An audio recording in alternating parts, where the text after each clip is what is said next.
है इतना चक चक फरन ने का बता के देखी के मुंह में पानी आ गई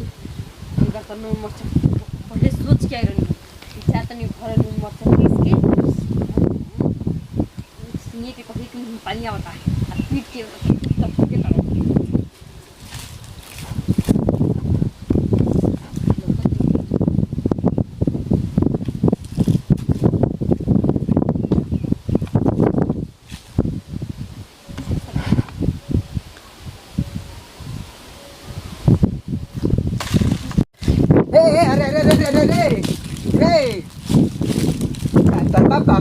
पीछे चलू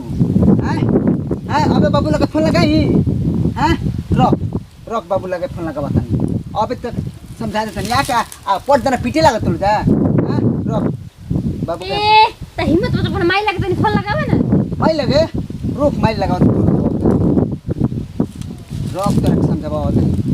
हेलो ए माई ये चाची तोहर बेटा न हमरा कैला भी बोला तार कहो तो 5 किलो हम देख होने ठाठा में इका कहत रे हैं तेरे कोने ठाठा में चले के अल्ले को बोलनी हां हिम्मत मत करने कर मैं से फिर लगा ना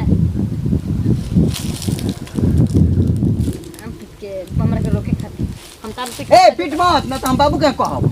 तो कह ना तनी रुक बाबू के लगावत नहीं मैं से कहले ना हम लगा अपन बाबू के लगा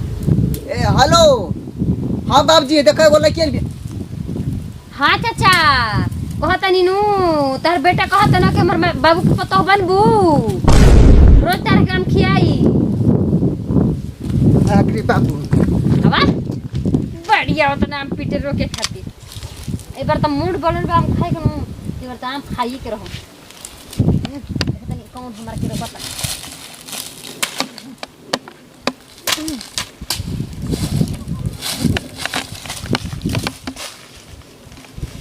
तना बड़ी आम के हमरा खाए खातिर रोके वाला भइल बना हम ए तर थोड़े ना इतना खा खा के मोटाइल बनी सही हमर सौखी उपाय बता देले हियो आम खाए के चाहे कुछ चोरी करे खातिर कर देम चोरी तो कौन हमरा के रोकी भाग गइलन न